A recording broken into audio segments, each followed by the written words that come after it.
들기름을 이렇게 먹었더니 신경이 죽고 치매에 걸렸다는 거 혹시 알고 계셨나요? 들기름은 뇌혈관 건강을 지켜주고 뇌세포를 튼튼하게 만들어주는 최고의 치매 예방 음식입니다. 심지어 특정 음식과 함께 먹게 되면 암세포까지 씨를 말릴 수 있는 흠잡을 데 없는 보약 중의 보약입니다. 각종 성인병과 암까지 예방할 수 있다는 것이죠. 그런데 이런 들기름을 어떻게 먹느냐에 따라 보약이 될 수도 있고 오히려 독이 될 수도 있습니다. 이번 영상에서는 신경이 죽고 치매에 걸리는 원인을 먼저 설명해 드리고 치매를 가속시킬 수 있는 최악의 들기름 음식 5가지와 신경세포를 살리고 치매를 예방하는 가장 좋은 들기름 음식 5가지를 알아가실 수 있으니 꼭 도움이 되셨으면 좋겠습니다.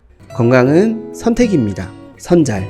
먼저 신경이 죽고 치매에 걸리는 주된 원인에 대해 알아보도록 하겠습니다. 치매에 걸린 분들의 뇌와 건강한 분의 뇌의 가장 큰 차이가 무엇일까요? 뇌의 크기입니다. 치매에 걸린 분들은 뇌가 줄어들어서 뇌의 크기가 작습니다. 치매는 뇌가 줄어들어 생기는 병입니다. 뇌가 줄어들었다는 이야기는 뇌를 구성하는 신경세포 수가 줄어들었다는 이야기입니다. 그렇다면 뇌 신경세포 수는 왜 줄어들었을까요? 신경세포가 죽었기 때문입니다. 즉, 신경이 죽었기 때문에 뇌가 줄어든 것입니다. 이것이 바로 치매의 직접적인 원인입니다. 치매의 원인이 다양하다는 것은 사실입니다. 여러 원인들이 있습니다. 그런데 그 원인을 정확히 우리가 몰라서 예방을 못하는 것이라고 생각하시는 분들이 있는데요. 그렇지 않습니다. 다양한 원인이 중요한 것이 아니라 그 원인으로 인해 발생하는 주요 문제가 무엇인지 알 수 있다면 적극적인 예방이 가능하다는 것이죠. 즉, 뇌가 줄어들지 않게 하는 것이 치매 예방의 핵심 관건입니다. 그렇다면 신경세포가 죽고 뇌가 줄어드는 원인에는 어떤 것들이 있을까요? 크게 2가지 측면으로 생각해 볼 수 있습니다. 첫 번째는 뇌에 독소가 쌓이는 것입니다. 뇌에 독성 물질이 많이 쌓이면 뇌신경세포가 죽을 수밖에 없겠죠. 뇌에 쌓이는 여러 가지 독성 물질이 있겠지만 우리가 기억해야 할 것은 활성산소와 염증입니다. 이 2가지가 사실상 뇌신경세포를 가장 많이 죽이는 원인이기 때문입니다. 물론 염증 자체가 독성 물질은 아니지만 그런 존재로 작용하고 있다는 것이죠. 2번째는 뇌에 필요한 에너지와 영양소가 부족해지는 것입니다. 신경세포에 필요한 에너지와 물질들이 부족해지면 당연히 세포의 생존력이 약해지겠죠. 부족해지면 부족해질수록 악화될 것이 자명합니다. 그렇다면 뇌에 필요한 에너지와 물질들이 부족해지는 원인은 무엇일까요? 당연히 식습관에 있습니다. 우리의 식습관이 뇌에 필요한 에너지를 줄어들게 만들었고 뇌에 필요한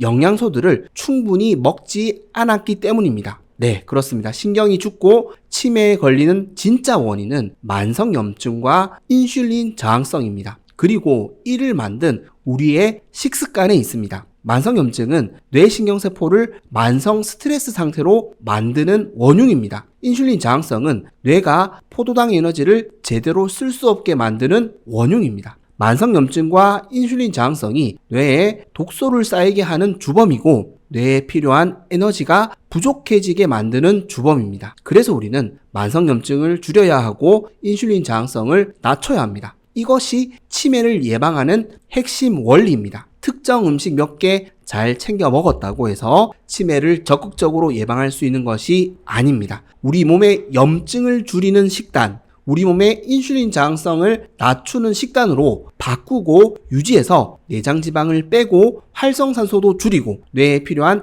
양질의 영양소들을 풍성하게 꾸준히 섭취해야 치매를 막을 수 있습니다. 그런데 우리는 매일 이걸 놓치고 있습니다. 그렇습니다. 우리의 건강은 지금까지 우리가 먹어온 식단이라는 습관의 결과입니다. 인슐린 저항성을 높이는 음식이 주식이 된다면 우리 온몸은 염증으로 가득 차게 됩니다. 이 만성염증이 우리의 신경과 뇌세포를 파괴하게 만들고 결국 치매에 걸리게 만듭니다. 자, 그렇다면 신경세포를 죽게 만들고 치매를 가속시키는 최악의 들기름 음식 5가지와 치매를 예방하고 우리를 건강하게 만들어주는 최고의 들기름 음식 5가지를 함께 알아보도록 하겠습니다. 첫 번째로 피해야 할 음식은 바로 밀가루 음식입니다. 우리가 들기름을 가장 많이 먹는 방법 중에 하나가 면 요리인데요. 국수, 막국수, 쫄면, 비빔면 같은 다양한 면 요리에 들어가는 양념 재료로 많이 사용되고 있습니다. 치매를 예방하는 데 있어 가장 먼저 줄이고 끊어야 할 음식이 있다면 그것은 밀가루 음식입니다. 치매 예방에 좋은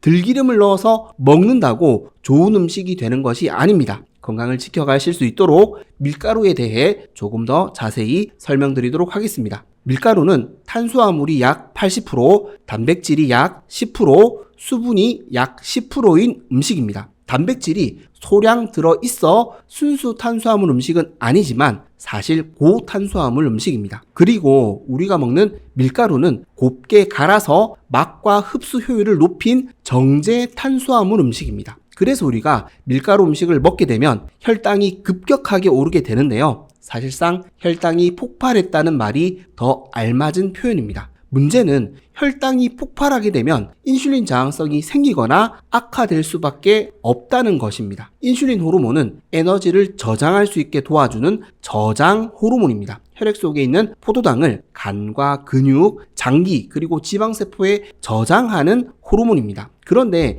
혈당이 급격하게 올라가게 되면 평소보다 더 많은 인슐린 호르몬이 분비되고 이로 인해 포도당을 우리 간과 지방세포에 더 많이 저장할 수밖에 없다는 것이죠. 처음에는 가끔씩은 별 문제가 없어 보입니다. 그런데 이 비축된 에너지를 우리가 사용하지 않고 지방으로 저장하고 있는데 또 밀가루 음식을 먹어 인슐린 호르몬이 많이 분비되면 또 포도당을 많이 저장해야 한다는 것이죠. 문제는 이 과정이 반복되면 간과 지방세포는 더 이상 포도당을 저장하지 않으려 합니다. 지방으로 저장하는 데에 한계를 느끼고 스트레스를 받았기 때문입니다. 그래서 간과 지방세포는 인슐린 호르몬을 거부하는 의사표현을 하게 됩니다. 그 의사표현이 바로 염증성 사이토카인의 분비입니다. 인슐린 호르몬을 거부하는 신호를 보내는 것이죠. 그런데 우리 몸은 우리 혈관 속에 포도당이 넘쳐나는 것을 허용하지 않습니다. 혈당을 낮추려고 노력합니다. 그래서 췌장은 더 많은 인슐린 호르몬을 분비합니다. 더 많이 분비된 인슐린 호르몬은 우리 장기에, 우리 지방세포에 강제로 억지로 포도당을 밀어 넣습니다. 많이 힘들어 하겠죠. 그런데 우리가 또 밀가루 음식을 먹게 되면 또 혈당이 폭발하고 인슐린 호르몬은 다시 우리 장기에, 우리 지방세포에 억지로 포도당을 밀어 넣습니다. 그러면 지방세포들은 이제 더 이상은 저장할 수 없다고, 이제는 진짜 안 된다고 또 염증성 사이토카인을 분비하게 됩니다. 인슐린 호르몬을 쳐다보기도 싫은 것이죠. 이렇게 생기는 것이 인슐린 저항성입니다. 인슐린 호르몬에 저항성이 생기면, 그리고 악화되면 췌장은 혈당을 낮추기 위해 더 많은 인슐린 호르몬을 분비할 수밖에 없습니다. 처음에는 100이면 충분했던 양이 이제는 200, 300, 500을 분비해야 한다는 것이죠. 문제는 이렇게 인슐린 호르몬이 더 많이 분비되니 더 많은 포도당이 우리 몸에 또 저장될 수밖에 없다는 것입니다. 이 악순환을 인슐린 저항성 증후군이라 부르고 또 다른 말로는 대사증후군이라 부르고 있습니다. 그리고 이 저항성이 오랜 기간 지속되고 악화되어서 중대한 질병 단계로 넘어간 것을 우리는 당뇨병이라 부르고 있습니다. 물론 밀가루 음식 몇 번 먹었다고 인슐린 저항성이 바로 생기는 것은 아닙니다. 또한 심지어 수십 년 먹은 분들 중에서도 인슐린 저항성이 생기지 않은 분들도 있습니다. 저장된 포도당 에너지를 그 즉시 다 소비하는 행동 습관과 활동량을 가지고 계시다면 생기지 않을 수도 있습니다. 그러나 문제는 우리 몸에 쌓였을 때입니다. 포도당 에너지를 다 소모하지 못하고 지방으로 축적되는 분들이 많은 것이 문제입니다. 쌓이면 저항성이 생깁니다. 결론적으로 밀가루 음식은 우리 몸에 내장 지방으로 너무 쉽게 쌓일 수 있다는 것이 가장 큰 문제입니다. 이 내장 지방이 인슐린 저항성을 만들고 높이기 때문입니다. 그리고 인슐린 저항성이 생기게 되면 앞서 설명드린 염증이 우리 몸에 늘어납니다. 염증성 사이토카인이라는 신호물질은 우리 몸의 염증을 유발합니다. 우리 몸에 염증이 많아지게 되면 또 인슐린 저항성이 악화됩니다. 물론 처음에는 배만 나옵니다. 그런데 시간이 지나면 더 뚱뚱해지고 만성염증 상태가 되고 당뇨에 걸리고 심지어 암과 치매에도 걸리게 됩니다. 인슐린 저항성과 만성염증은 만병의 근원입니다. 이 만성염증이 뇌신경세포를 죽게 만들 수 있습니다. 뇌에 인슐린 저항성이 생기면 뇌가 줄어듭니다.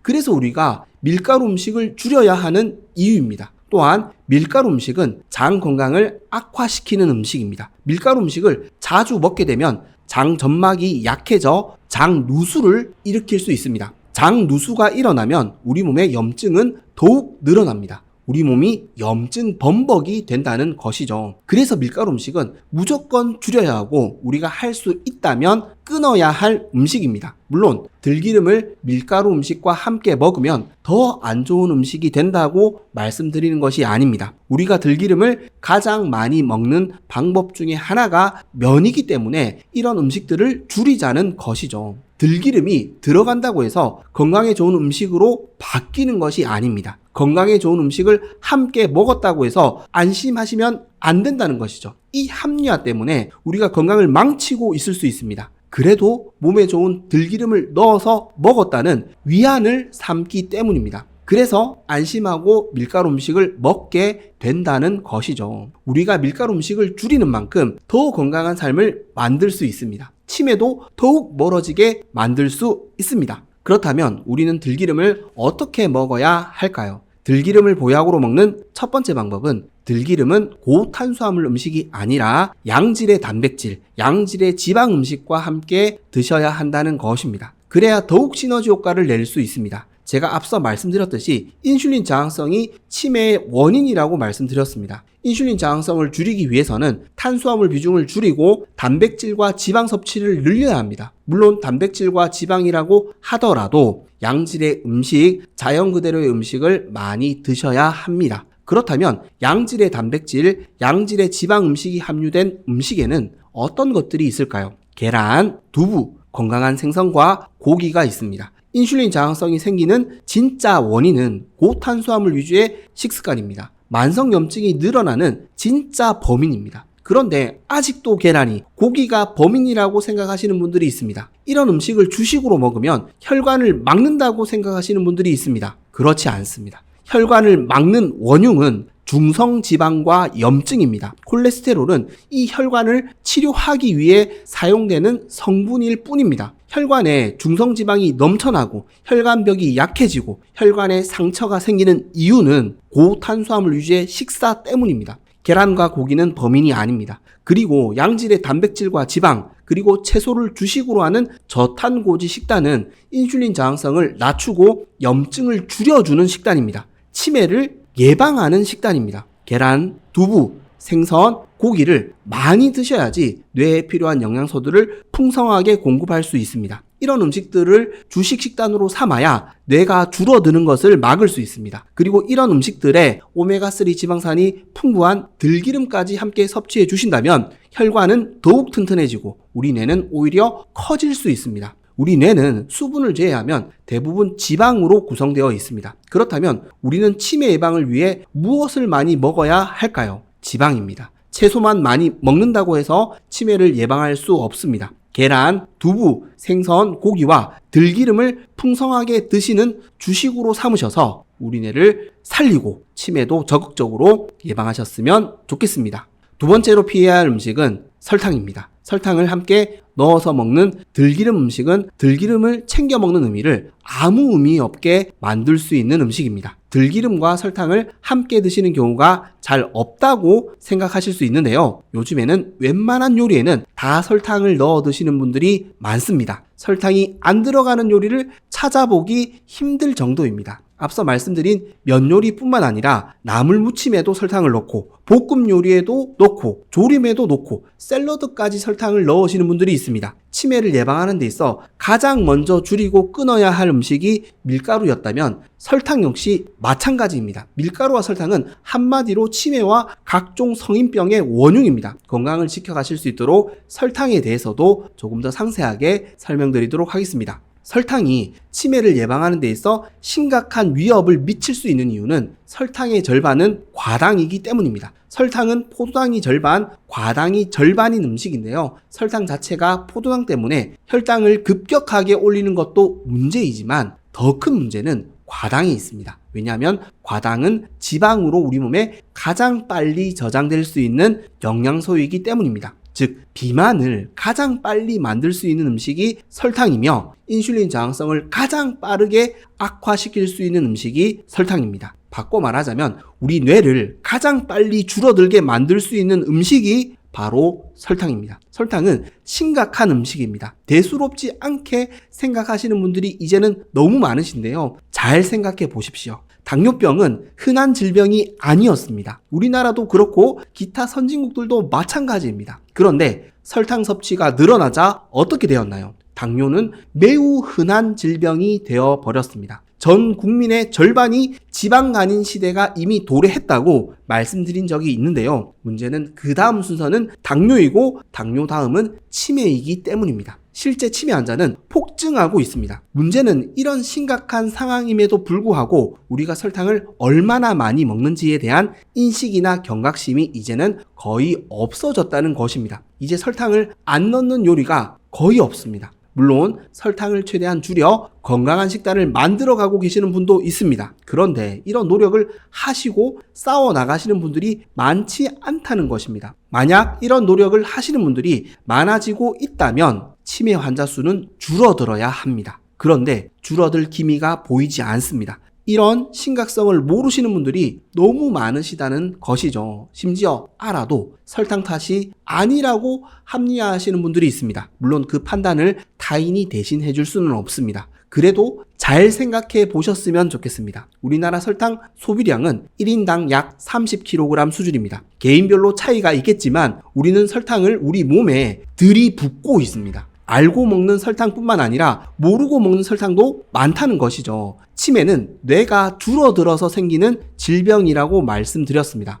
뇌가 줄어든 가장 큰 이유는 인슐린 저항성에 있다고도 설명드렸습니다. 인슐린 저항성을 가장 빠르게 악화시킬 수 있는 음식이 설탕이라면, 설탕이 빠지지 않는 우리의 식탁이라면 설탕이 치매의 원흉이라고 생각하는 것이 타당하지 않을까요? 설탕의 절반을 차지하고 있는 과당은 사실상 간의 독소로 작용합니다. 간에 엄청난 부담을 주고 우리 몸에 그름을 많이 발생시키는 음식입니다. 그래서 설탕에 대해서는 큰 이견이 없습니다. 설탕을 줄여야 한다는 것은 모두 다 알고 있는 사실입니다. 그러나 알고 있다는 것에는 함정이 있습니다. 알고만 있지 피하지 않는다면, 줄이지 않는다면 진정으로 이해한 것이 아닙니다. 이제는 전력을 다해 설탕을 줄여 나가야 합니다. 달게 먹는 우리의 입맛을 바꿔야 합니다. 달게 먹으면 치매를 막을 수 없다고 생각해야 합니다. 그래야 바꿀 수 있습니다. 들기름을 넣어서 함께 먹었다고 위안을 삼지 마십시오.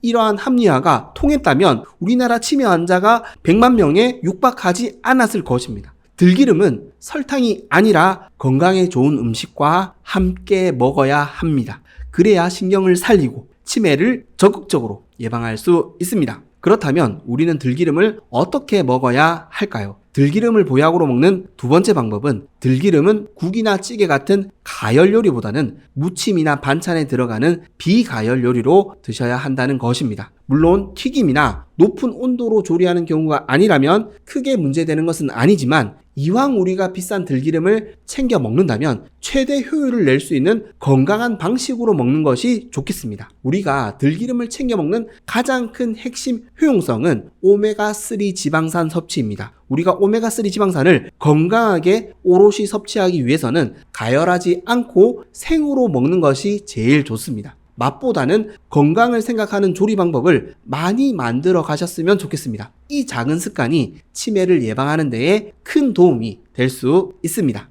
세 번째로 피해야 할 음식은 바로 들기름 두부구이입니다. 두부를 들기름에 구워 먹는 별미 요리로 드시는 분들이 많으신데요. 들기름을 활용한 요리로 상당히 많은 분들이 들기름 두부구이를 여러 콘텐츠로 추천해 주시고 있어 설명드리게 되었습니다. 앞서 말씀드린 것처럼 들기름은 가열조리보다는 생으로 먹는 것이 건강에 유익하다고 말씀드렸습니다. 들기름이 발연점이 낮은 것도 있지만 오메가3를 최대한 건강하게 챙겨 먹을 수 있기 때문이라고도 설명드렸습니다. 그런데 이런 부분을 넘어서서 들기름을 오래 가열하게 되면 심각한 문제가 발생될 수 있습니다. 바로 벤조피렌 같은 발암 물질들이 많이 생성될 수 있기 때문입니다. 물론 어떤 기름이든지 고온으로 조리하는 경우에는 이런 발암 물질이 발생할 수 있겠지만 우리가 건강을 위해 챙겨 먹는 것이라면 다르게 먹어야 한다는 것이죠. 들기름의 가장 큰 단점은 산패되기 쉽다는 점입니다. 산패된 들기름이 건강에 좋지 않다는 것은 많은 분들이 알고 계시는 사실입니다. 들기름을 오래 가열하게 되면 산패가 더욱 빨리 진행될 수밖에 없습니다.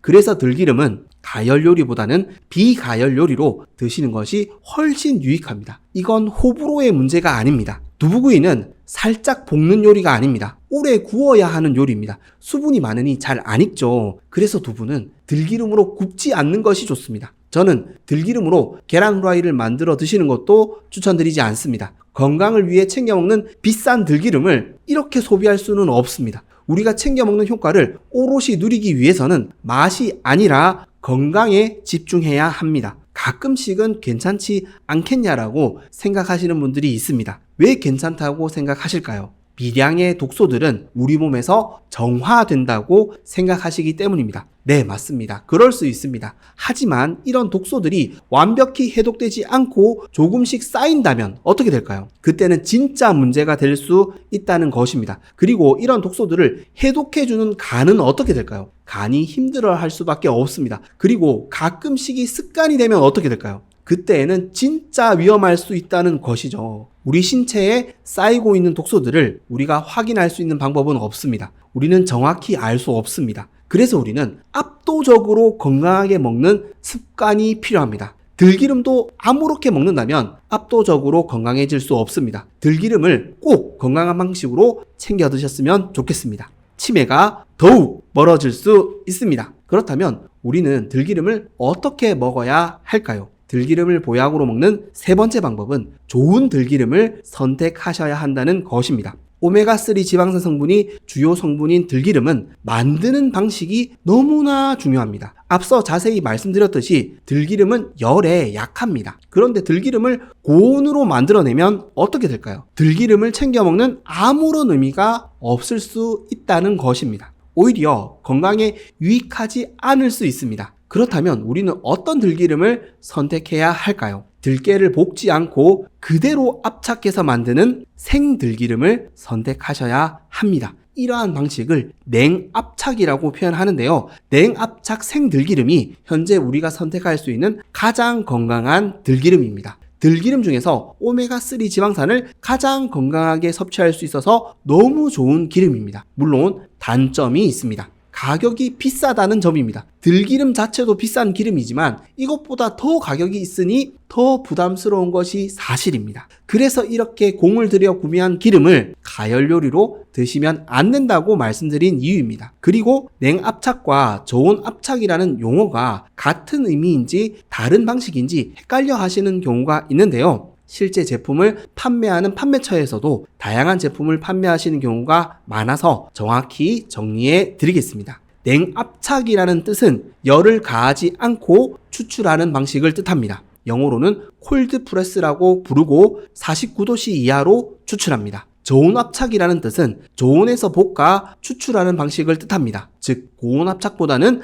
저온압착이 좋고 저온압착보다는 냉압착 방식이 좋습니다. 그런데 냉압착과 저온압착이라는 단어를 혼용해서 쓰는 경우가 있는데요. 핵심은 생들기름이어야 한다는 것입니다. 생들기름은 열을 가하지 않고 만든 기름을 뜻합니다. 그래서 앞으로는 냉압착 생들기름으로 표시된 제품을 선택하시는 것을 추천드립니다. 그리고 들깨를 볶지 않고 만드는지도 꼭 확인해 주시면 좋겠습니다. 네 번째로 피해야 할 음식은 오메가6 성분 위주의 기름입니다. 아니 들기름을 함께 넣어서 먹는 요리가 있겠어 라고 생각하실 수 있는데요. 제가 말씀드리는 경우는 그런 경우가 아닙니다. 다른 식사로 다른 음식으로 오메가6 성분 위주의 기름을 많이 드시게 되면 들기름을 챙겨 먹는 의미가 없다고 말씀드리는 부분입니다. 쉽게 표현해 드린다면 튀김 요리를 마음껏 드시면서 챙겨 먹는 들기름은 아무런 의미가 없다는 것입니다. 오메가 지방산 불균형 문제는 제가 너무 많이 강조드렸고 또 강조드려야 할 내용입니다. 치매 예방의 핵심 관건은 염증을 줄이는 것이라고 제가 확실하게 설명드리고 강조드렸습니다. 제가 지속적으로 반복해서 강조드리는 이유는 그만큼 우리 식단에서 해결해야 할 심각한 문제이기 때문입니다. 그냥 반복해서 말씀드리는 것이 아닙니다. 오메가6 성분 위주의 기름을 줄이는 것이, 이런 기름이 많이 들어갈 수밖에 없는 가공식품을 줄이는 것이 치매를 예방하는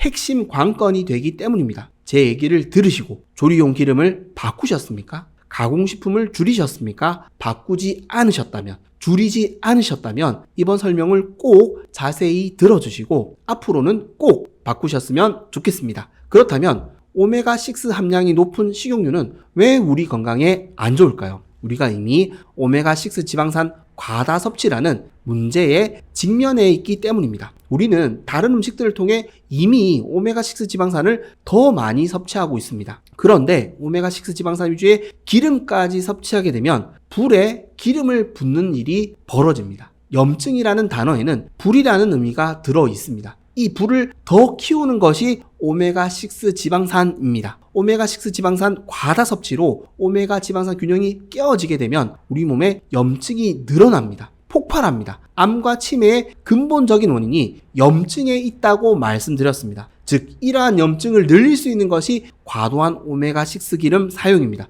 오메가3 지방산은 염증을 줄이는 역할, 오메가6 지방산은 염증을 유발하는 역할을 가지고 있습니다. 다시 한번 강조드리지만 문제는 우리가 오메가3 지방산은 매우 적게 섭취하고 있고 오메가6 지방산은 너무 많이 섭취하고 있다는 것에 있습니다. 이러한 불균형은 우리 몸의 만성염증을 악화시킬 뿐만 아니라 비만까지도 악화시킬 수 있습니다. 즉 오메가6 기름 과다 섭취는 염증이 폭발하는 지름길입니다. 또한 이러한 만성염증 상태가 지속되면 단순히 대사증후군 관련 질병에서 끝나는 것이 아니라 더욱더 심각한 질병인 암과 치매로도 이어질 수 있습니다. 그런데 이렇게 심각한 문제임에도 불구하고 오메가 지방산 균형에 대해 신경을 쓰시는 분들이 많지 않습니다. 그냥 들기름도 먹고 들깨도 자주 챙겨 먹으니 아무 기름이나 사용해도 괜찮다고 생각하시는 분들이 많습니다. 우리는 상상을 초월할 정도로 오메가6 기름을 너무 많이 먹고 있습니다.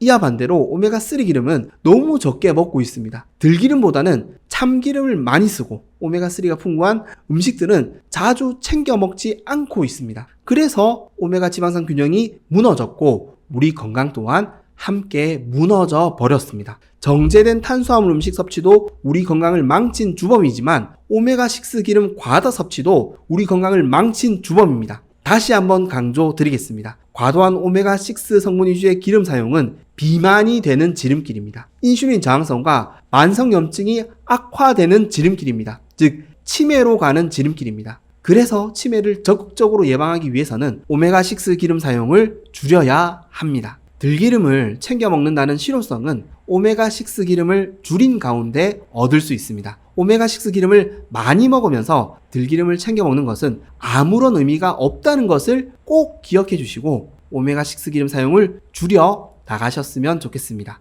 조리용 기름은 불포화지방 기름이 아니라 버터, 라드, 코코넛 오일 같은 포화지방 위주의 기름이 좋습니다. 그렇다면 우리는 들기름을 어떻게 먹어야 할까요? 들기름을 보약으로 먹는 네 번째 방법은 들기름은 빨리 소비하셔야 한다는 것입니다. 즉 보관 방법도 중요하지만 보관 기간이 더 중요하다는 사실입니다. 들기름은 아무리 냉압착 생들기름이라고 하더라도 산패가 빨리 진행됩니다. 그래서 산패 속도를 낮출 수 있도록 참기름과 섞어서 보관하시는 방법을 설명해 주신 한의사 선생님들도 계신데요. 네, 너무 좋은 방법입니다. 그러나 저는 오래 보관해서 드시는 것에 집중하시기보다는 그냥 섞지 않고 빨리 소비하시는 게 더 좋다고 생각합니다. 작은 병으로 구매하셔서 한 달 안에 다 소비하시는 게 훨씬 건강에 유리합니다. 산패된 들기름은 오히려 독이라는 것을 잘 알고 계실 것 같습니다. 그만큼 들기름의 신선도는 너무나 중요합니다. 이 부분을 간과하게 되면 오히려 건강을 망칠 수 있습니다. 그래서 들기름은 꼭 당일 착유나 최근 생산된 제품을 한 달 이내로 소비하는 습관을 만들어 가셨으면 좋겠습니다. 다섯 번째로 피해야 할 음식은 오래된 나물 무침입니다. 혹시 어떤 음식을 말씀드리는 것인지 눈치채셨나요? 들기름으로 나물을 무쳐서 바로바로 다 소비하지 않고 오래 놓아두고 드시면 안 된다는 것입니다. 들기름을 보관하는 기간도 중요하지만 들기름을 활용해서 만든 요리도 오래 두어서는 안 됩니다. 물론 일주일 이상 냉장고에 넣어두시고 꺼내 드시는 경우는 없겠지만 들기름은 빛과 공기에 접촉하면 빨리 산패되기 때문에 되도록 하루 안에 드시는 것이 좋습니다. 제일 좋은 것은 만든 나물 무침을 그 즉시 다 드시는 것이 좋겠죠. 또한 앞서 말씀드린 것처럼 나물 무침이라는 요리만을 말씀드리는 것이 아닙니다. 들기름이 들어가는 모든 반찬에 적용하셔야 합니다. 특히 김치를 들기름에 볶아 드시는 경우가 많으신데요. 이러한 볶음 요리, 샐러드도 마찬가지입니다. 산패된 들기름은 산패된 오메가3 지방산입니다. 한마디로 독소입니다. 발암물질입니다. 그만큼 들기름은 신경 써서 드셔야 하는 음식입니다. 그래야 우리 건강에 유익한 점을 오롯이 누릴 수 있습니다. 그렇다면 우리는 들기름을 어떻게 먹어야 할까요? 들기름을 보약으로 먹는 다섯 번째 방법은 식사로 먹기입니다. 들기름이 좋다고 해서 공복이나 자기 전에 드시는 경우도 있는데요. 앞서 말씀드린 것처럼 우리는 인슐린 저항성도 함께 관리를 해야 합니다. 식사 외에 드시는 간식이나 기타 음식들은 혈당을 높일 수밖에 없습니다. 즉 인슐린 호르몬이 분비될 수밖에 없습니다. 우리 몸에 인슐린 호르몬이 자주 분비된다는 것은 그렇게 좋은 일이 아닙니다. 오히려 우리 몸을 망치는 습관입니다. 간식을 먹으면 살이 찐다는 이야기를 많이 들어보셨을 겁니다. 이건 그냥 나온 말이 아닙니다. 삶의 지혜가 담긴 조언입니다. 소량으로 자주 먹는 것이 체중 관리나 건강 관리에 도움이 된다고 생각하시는 분이 있는데요. 그렇지 않습니다. 인슐린 호르몬이 자주 분비되면 분비될수록 호르몬의 저항성이 생기고 우리 건강은 악화됩니다. 물론 소화력이 약해 어쩔 수 없이 나누어 드셔야 되는 경우가 있을 수 있는데요. 그런 경우가 아니시라면 식사 이외에는 간식을 드시지 않는 것이 좋습니다. 장수의 비결은 무엇일까요? 제가 지난 영상들에서 몇 번 소개해드린 적이 있는데요. 평균 혈당을 낮추는 것이 비결입니다. 즉 식사의 횟수를 줄이는 것이 간식을 먹지 않는 것이 비결입니다. 이러한 차원에서 들기름을 공복이나 자기 전에 먹는 것은 건강을 지키는 길이 아닙니다. 들기름은 식사와 함께 드셔야 합니다. 그래야 보약으로 드실 수 있습니다. 들기름의 오메가3 지방산은 우리 혈액을 맑게 만들어주고 뇌세포의 구성 성분이 되어 뇌 혈관과 뇌 건강을 함께 지켜주는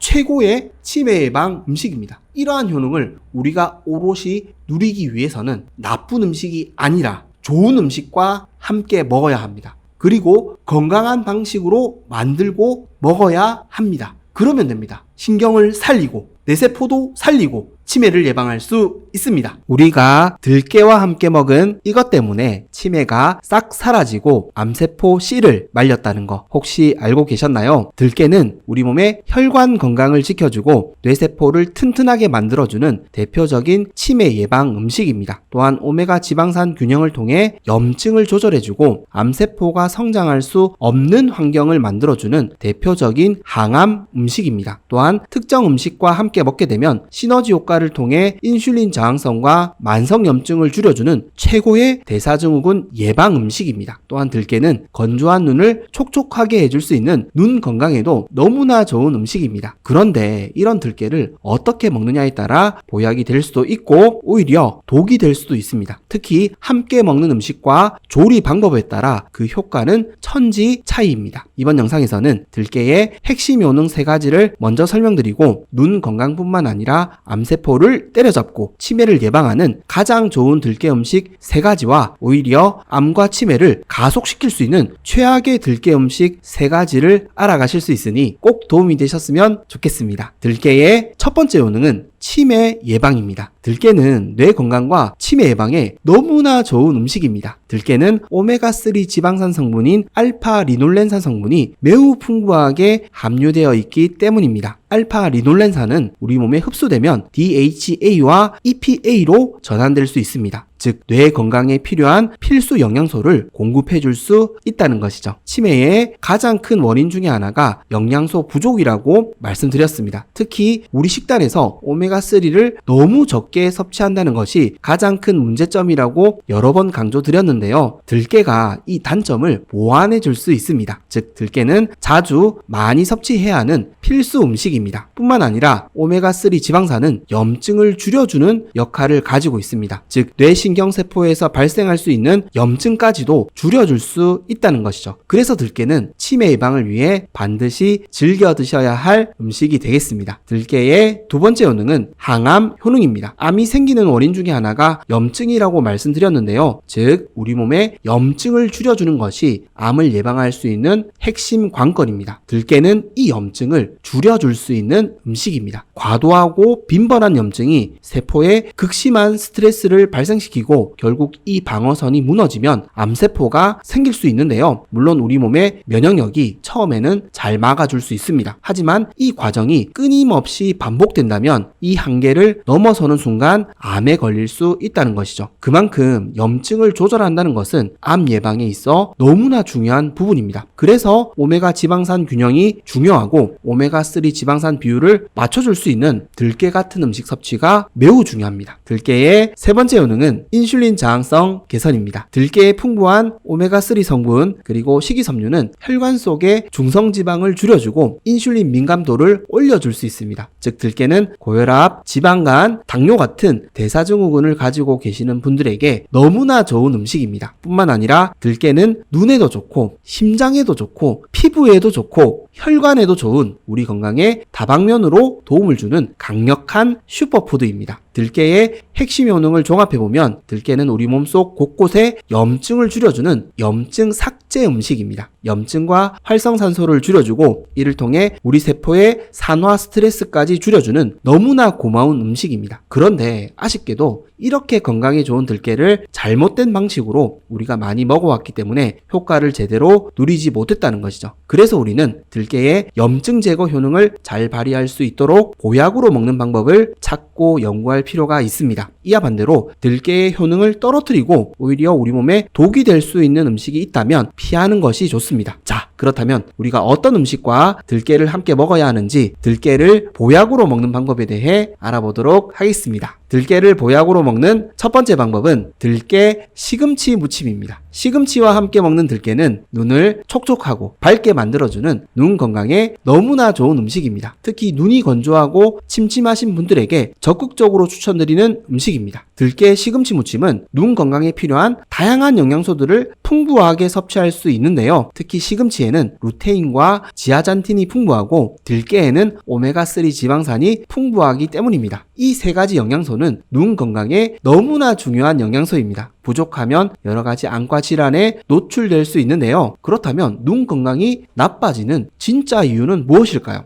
여러 가지 이유가 있겠지만 현대인들에게 가장 많이 발생하는 원인은 염증에 있습니다. 즉, 눈 혈관 염증이 반복되면 시력이 떨어지고 노안이 올 수밖에 없습니다. 특히 현대인들이 노안이 빨리 오는 이유가 바로 이 염증에 있습니다. 잦은 염증이 눈 혈관에 상처를 내고 혈관이 좁아질 수 있습니다. 혈관 건강을 지키지 않는다면 결국 혈관이 막힐 수 있습니다. 눈 혈관이 막히게 되면 당연히 산소와 영양소를 공급받을 수 없습니다. 그래서 눈이 건조해지고 침침해지고 심지어 시력까지 떨어지는 것이죠. 방치하면 심각한 안과 질환에 걸릴 수도 있습니다. 그래서 우리는 눈에 발생하는 염증을 줄여야 할 필요가 있습니다. 그래서 들깨 시금치 무침이 우리 눈 건강에 너무나 좋은 음식이 될 수 있습니다. 들깨로 눈 혈관의 염증을 줄여주고 시금치로 눈에 필요한 필수 영양소들을 풍부하게 공급해준다면 당연히 우리 눈은 건강해질 수밖에 없습니다. 그런데 들깨 시금치 무침을 만들어 드실 때에는 주의하실 점 두 가지가 있는데요. 첫 번째는 참기름을 사용하시면 안 된다는 것입니다. 참기름은 오메가6 성분 위주의 기름입니다. 염증을 늘릴 수 있는 음식입니다. 시금치와 들깨를 챙겨 먹는 것이 아무 의미가 없어질 수 있습니다. 그래서 참기름 대신 들기름을 사용해서 무침을 만드시는 것이 필수입니다. 두 번째는 설탕을 넣지 않으셔야 합니다. 간은 된장과 소금으로도 충분합니다. 설탕은 염증 유발 음식입니다. 우리가 들깨 시금치 무침을 더욱 효과 있게 먹기 위해서는 이런 재료들을 빼야 합니다. 그래야 염증을 줄이고 눈 건강을 지킬 수 있습니다. 있습니다. 그리고 들깨 시금치 무침을 더욱 건강하게 드시는 방법도 있는데요. 바로 지난 당근편에서 추천드린 당근 계란전과 함께 드시는 것입니다. 이 두 가지 음식을 함께 드신다면 눈 건강이 폭발적으로 좋아질 수밖에 없습니다. 딱 한 가지를 더 추가해야 한다면 당연히 블루베리겠죠. 안토시아닌 성분이 풍부한 블루베리까지 곁들여 드신다면 눈 영양제는 따로 챙겨 드실 필요가 없습니다. 이 두 가지 음식으로도 충분합니다. 이제는 들깨 시금치 무침 그리고 당근 계란전으로 눈 건강도 지키시고 암과 치매도 적극적으로 예방하셨으면 좋겠습니다. 들깨 시금치 무침은 눈 건강뿐만 아니라 우리 몸에 염증을 줄여주는 염증 삭제 음식입니다. 암과 치매를 적극적으로 예방할 수 있습니다. 들깨를 보약으로 먹는 두 번째 방법은 들깨 샐러드입니다. 특히 계란, 사과, 파프리카, 아보카도, 무가당 요거트와 함께 먹는 들깨는 뇌 건강과 치매 예방에 너무너무 좋습니다. 치매의 대표적인 원인이 인슐린 저항성과 만성염증이라고 말씀드렸는데요. 인슐린 저항성과 만성염증이 많으신 분들의 공통점은 장 건강이 안 좋으시다는 점입니다. 그래서 장에 있는 염증과 독소 배출에 어려움을 겪고 계시는 분들이 많으신데요. 우리가 장 건강을 빨리 회복해야 인슐린 저항성과 만성염증을 빠르게 극복할 수 있습니다. 이때 도움을 줄 수 있는 것이 바로 들깨 샐러드입니다. 샐러드 채소의 풍부한 식이섬유로 장에 있는 독소의 배출을 도와주고 무가당 요거트로 유산균을 공급해주고 파프리카의 풍부한 비타민C로 장의 염증을 줄여주고 계란과 아보카도로 뇌에 풍성한 영양소까지 공급해준다면 장 건강과 치매 예방이라는 두 마리 토끼를 동시에 잡을 수 있습니다. 그렇다면 들깨의 역할은 무엇일까요? 염증을 함께 줄여주고 독소 배출도 도와주고 뇌에 필요한 오메가3 지방산 성분을 공급해줄 수 있습니다. 즉 다른 음식과 함께 시너지 효과를 내는 것이죠. 들깨 샐러드는 인슐린 저항성을 낮추는 음식입니다. 탄수화물 섭취를 줄일 수 있도록 계란과 아보카도를 넉넉하게 넣어 드신다면 식사를 따로 하실 필요가 없습니다. 그래서 좋습니다. 특히 아보카도는 건강한 지방이 풍부하고 식이섬유가 매우 풍부한 과일입니다. 함께 먹는 음식과도 장 건강과 뇌 건강에 강력한 시너지 효과를 낼 수 있습니다. 이런 음식을 즐겨 드시고 많이 드신다면 적극적으로 치매를 예방할 수 있습니다. 그런데 들깨 샐러드를 만들어 드실 때에는 주의하실 점 두 가지가 있는데요. 첫 번째는 설탕을 넣지 않으셔야 한다는 것입니다. 설탕을 넣게 되면 효과가 떨어질 수밖에 없습니다. 다른 드레싱 소스를 쓰시더라도 설탕이 최소한으로 함유되어 있는 소스를 사용해 주십시오. 두 번째는 식사로 드셔야 한다는 점입니다. 들깨 샐러드를 반찬으로 드신다면 그 효과는 떨어질 수밖에 없습니다. 이 음식의 핵심은 탄수화물을 줄여 혈당을 낮추고 염증을 줄이는 데 있습니다. 이제는 들깨 샐러드로 장도 튼튼하게 뇌신경세포도 건강하게 만들어 주셨으면 좋겠습니다. 이 샐러드는 치매가 도망가는 샐러드입니다. 들깨를 보약으로 먹는 세 번째 방법은 들깨 마늘 보쌈입니다. 마늘 보쌈과 함께 먹는 들깨는 만성염증과 암 예방에 너무너무 좋습니다. 특히 마늘을 다져서 들깨와 보쌈으로 함께 먹게 되면 염증이란 염증은 삭제시켜줄 수 있는 염증 삭제 음식이 될 수 있습니다. 마늘의 알리신으로 염증을 확 줄여주고 들깨로 또 염증을 줄여주니 염증이 씨가 마를 수 있다는 것이죠. 즉 암세포 씨를 말릴 수 있는 음식입니다. 여기에다 보쌈과 각종 쌈채소로 영양과 균형을 맞춰주니 과도한 탄수화물 섭취를 하실 필요가 없게 됩니다. 즉 인슐린 저항성까지 함께 낮출 수 있습니다. 인슐린 저항성과 염증까지 줄어드니 암세포가 성장할 수 없는 환경을 만들 수 있다는 것이죠. 그래서 들깨 마늘 보쌈이 너무너무 좋습니다. 이런 음식들로 우리 식단을 채워 나가신다면 건강에 대한 근심 걱정을 확 줄이실 수 있습니다. 그런데 들깨 마늘 보쌈을 드실 때에는 주의하실 점 두 가지가 있는데요. 첫 번째는 밥 없이 드셔야 한다는 것입니다. 우리가 건강을 빠르게 회복하기 위해서는 탄수화물 섭취를 줄이는 것이 필요합니다. 보쌈 음식을 드실 때까지 밥을 함께 드신다면 탄수화물 음식들을 줄이는 것이 매우 어렵습니다. 밀가루 음식들도 마찬가지입니다. 부족하시다면 수육을 좀 더 드시거나 계란이나 두부를 추가로 섭취하시는 것이 좋습니다. 두 번째는 들깨는 통들깨를 사용해서 갈아 드시는 것이 좋습니다. 앞서 소개해드린 두 가지 음식도 마찬가지입니다. 불포화 지방산이 풍부한 음식들의 가장 큰 단점이 빨리 산패된다는 점인데요. 즉 빨리 부패한다는 점입니다. 그래서 미리 갈아 놓은 들깨나 오래된 들기름을 피하셔야 한다고 많은 의사 선생님들과 전문가분들이 조언해 주시는 이유입니다. 들깨는 최대한 신선하게 드시는 것이 핵심입니다. 이걸 꼭 기억해 주시고 이제는 건강한 들깨 마늘보쌈으로 암과 치매를 적극적으로 예방하셨으면 좋겠습니다. 결국 들깨는 인슐린 저항성과 만성염증을 줄일 수 있는 음식과 함께 먹는 것이 시너지 효과를 낼 수 있는 최고의 방법임을 확인해 보았습니다. 또한 익히지 않고 통들깨로 갈아서 드시는 것이 오메가3 지방산 성분을 오롯이 섭취할 수 있는 최고의 방법임을 확인해 보았습니다. 이와 반대로 들깨의 염증 제거 효능을 떨어뜨리고 의미 없게 만드는 음식도 있는데요. 오히려 건강에 좋지 않은 음식도 있습니다. 그렇다면 우리는 어떤 음식을 피해야 할까요? 그 대표적인 음식 3가지를 알아보도록 하겠습니다. 첫 번째로 피해야 할 음식은 들깨 칼국수 같은 들깨와 함께 먹는 밀가루 음식들입니다. 이렇게 먹는 들깨 음식은 건강에 좋은 음식일까요? 나쁜 음식일까요? 들깨가 들어가기 때문에 좋은 음식이라고 생각하셨다면 이건 잘못 판단하고 계시는 음식입니다. 들깨가 아무리 건강에 좋은 음식이라고 하더라도 칼국수는 혈당을 급격하게 올리는 고혈당 음식입니다. 그리고 밀가루 음식은 자주 먹게 되면 장누수를 일으킬 수 있습니다. 고혈당은 우리 몸에 가장 많은 염증을 일으키는 직접적인 원인입니다. 그리고 밀가루 음식을 자주 먹게 되면 장 건강이 악화될 수밖에 없습니다. 고혈당으로 인슐린 저항성이 생겨 염증이 늘어나고 장 누수가 생겨 염증이 또 늘어나면 염증 폭발 상태에 있을 수밖에 없습니다. 그런데 우리가 이걸 심각하게 받아들이지 않는 이유는 들깨랑 같이 먹기 때문입니다. 즉 아무리 칼국수라고 하더라도 우리 몸에 좋은 음식을 먹었다고 생각하기 때문입니다. 이 합리화 때문에 우리가 염증을 줄이지 못하고 있습니다. 다시 한번 뒤돌아 보셨으면 좋겠습니다. 들깨 칼국수 같은 음식이 우리가 먹는 식단에 얼마나 많은지 꼭 뒤돌아 보셨으면 좋겠습니다. 들깨 수제비, 들깨 막국수, 들깨 국수 이런 음식들은 건강에 좋은 음식이 아닙니다. 물론 가끔씩 먹는 음식을 말씀드리는 것이 아닙니다. 우리가 자주 즐겨 먹는 식단으로 말씀드리는 것입니다. 외식으로 가끔 먹는 음식이라면 뭐가 문제겠습니까? 이런 음식들만 매일 먹고 있다면 그게 문제가 된다는 것이죠. 그리고 들깨를 익혀 먹게 되면 건강한 오메가3 지방산 섭취가 어려워집니다. 불포화 지방산의 가장 큰 약점 중에 하나가 열에 약하다는 것입니다. 그래서 들기름을 뜨거운 요리보다는 무침 요리로 많은 의사 선생님들과 전문가분들이 추천해 주시는 이유입니다. 이걸 꼭 기억해 주시고 들깨와 함께 먹는 밀가루 음식들은 줄여 주셨으면 좋겠습니다. 암과 치매를 적극적으로 예방할 수 있습니다. 두 번째로 피해야 할 음식은 들깨 드레싱 소스입니다. 즉 들깨를 설탕과 함께 달달한 소스로 만들어 드시지 않는 것이 좋습니다. 들깨를 설탕과 함께 먹으면 우리 몸에 더 안 좋은 음식이 된다라고 말씀드리는 것은 아닙니다. 건강에 좋은 들깨가 함께 들어가더라도 설탕 음식은 설탕 음식이라는 것을 말씀드리는 것입니다. 설탕이 우리 건강에 너무나 안 좋은 이유 중에 하나가 지방간을 만들 수 있는 가장 빠른 음식이라고 설명드렸었는데요. 우리나라 지방간 환자가 얼마나 많은지 잘 모르실 것 같아 말씀드리겠습니다. 사실상 성인 인구 절반 이상이 지방간 환자입니다. 물론 보는 시각에 따라 차이 날 수 있겠지만 각종 뉴스나 통계를 확인해 보시면 40% 이상은 확정적이고 지금은 우리나라 성인 인구 절반을 넘긴 것으로 판단됩니다.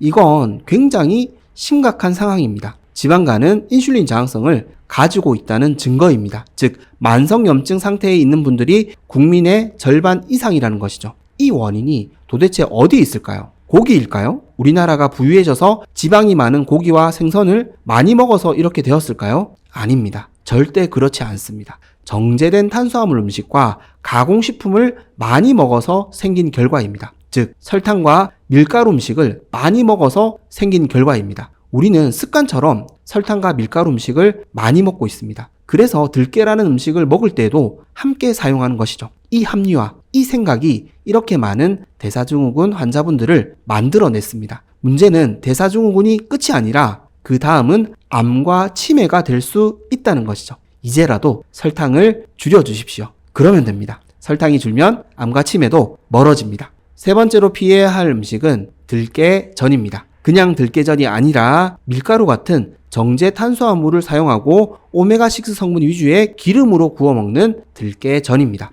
이런 들깨전은 건강에 유익한 음식이 될 수 없습니다. 오히려 염증이 폭발하는 염증 폭발 음식입니다. 이 부분은 너무나 중요하기 때문에 오메가 지방산 균형이라는 측면에서 자세히 설명드리도록 하겠습니다. 우리 신체에서 합성되지 않기 때문에 외부 음식으로 섭취해야 하는 필수 지방산이 있는데요. 오늘의 주인공 오메가3 지방산과 오메가6 지방산입니다. 오메가3 지방산은 염증을 줄여주는 역할을 맡고 있고 오메가6 지방산은 염증을 촉진하는 역할을 맡고 있습니다. 본래 오메가6 지방산은 무조건 나쁜 음식은 아닙니다. 우리 몸에 염증이 필요한 경우가 있기 때문입니다. 즉 외부 독소나 바이러스, 세균으로부터 우리 몸을 보호하기 위해서 꼭 필요한 것이 바로 염증입니다. 그런데 이런 꼭 필요한 경우가 아니라 필요 없는 경우에 생긴 염증은 우리 신체의 각종 시스템에 교란을 가져올 수 있습니다. 그 대표적인 상황이 인슐린 저항성과 만성염증 그리고 면역 시스템 교란입니다.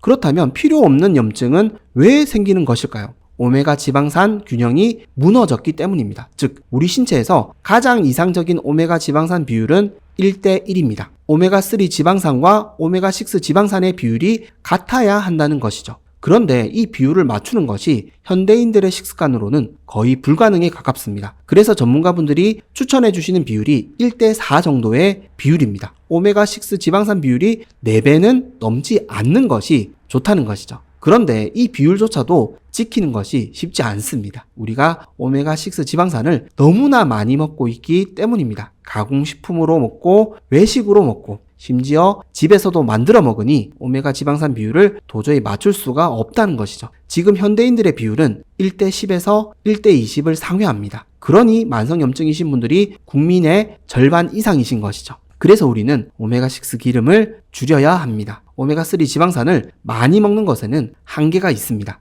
들깨와 들기름, 생선과 해산물로 오메가 지방산 비율을 맞추는 것은 사실상 불가능합니다. 영양제로 따로 챙겨 먹자고 말씀드리는 것이 아닙니다. 오메가6 지방산을 줄이지 않으면 의미가 없다는 것입니다. 즉, 오메가6 지방산 섭취를 줄이는 것이 더 중요합니다. 그래서 들깨전 같은 음식을 우리가 피해야 하는 이유입니다. 제가 들깨전이라는 음식을 딱 한 개를 찝어서 말씀드리는 것이 아닙니다. 제가 지난 부추전에서도 말씀드렸고 우리가 계란을 구워 먹을 때에도 치킨을 먹을 때에도 너무나 많은 오메가6 기름을 사용하여 섭취하고 있습니다. 이걸 줄이자는 것이죠. 우리가 안 먹을 수는 없습니다. 그래서 이걸 인식하고 기억하고 습관을 바꾸는 것이 중요합니다. 앞서 말씀드린 들깨 음식을 즐겨 먹는 것도 너무나 중요하지만 오메가6 과다 섭취라는 식단을 개선하지 않는다면 이런 엄청난 노력들이 빛을 발할 수 없습니다. 최악의 경우 아무런 도움이 되지 않을 수 있습니다. 그만큼 오메가 지방산 불균형은 우리 몸에 과도한 염증을 유발하기 때문입니다. 이걸 꼭 기억해 주시고 오메가6 지방산 위주의 기름 사용을 꼭 줄여나가시길 당부드리겠습니다. 그렇다면 우리는 어떤 기름을 사용하는 것이 좋을까요? 제가 지속적으로 추천드리는 기름이 있는데요. 바로 기버터와 코코넛 오일입니다. 즉 포화지방 위주의 기름입니다. 포화지방 위주의 기름은 가열하더라도 안정적인 지방입니다. 쉽게 산패되지 않습니다. 이런 기름으로 고열조리 음식들을 조리해야 더욱 안전하고 건강하게 섭취할 수 있습니다. 이제는 오메가 지방산 불균형을 꼭 개선하셔서 염증을 줄이시고 더욱 건강한 삶을 만들어 가셨으면 좋겠습니다. 들깨는 우리 몸에 염증을 줄여주는 염증 제거 음식입니다. 그래서 장 건강에도 좋고 혈관 건강에도 좋고 심지어 암과 치매 예방에도 너무 좋은 음식입니다. 그렇다고 염증만 제거하는 음식인 것은 아닙니다. 우리 세포들을 구성하는 재료가 되는 음식입니다. 즉 우리 몸을 이루는 구성 요소입니다. 이렇게 좋은 음식을 이제는 더욱 건강하게 의미 있게 드셔서 암세포를 때려잡고 치매 걱정 없는 더욱 건강한 삶을 만들어 가셨으면 좋겠습니다. 혹여 치매 예방에 대해 더 유익한 정보를 원하신다면 지난 마늘편과 양배추 편을 추천드리고 항산화 효능에 대해 더 궁금하시다면 지난 당근편과 양파편을 참조해 주시면 되겠습니다. 지금까지 건강해지는 선택 선잘이었습니다. 도움이 되셨다면 구독과 좋아요 꼭 부탁드리겠습니다. 그리고 혹여 도움이 되실 만한 가족과 지인분들에게 영상을 공유해 주시면 감사하겠습니다. 그리고 항상 건강하시고 행복하시길 기도하겠습니다. 감사합니다. 건강해지는 선택 선잘.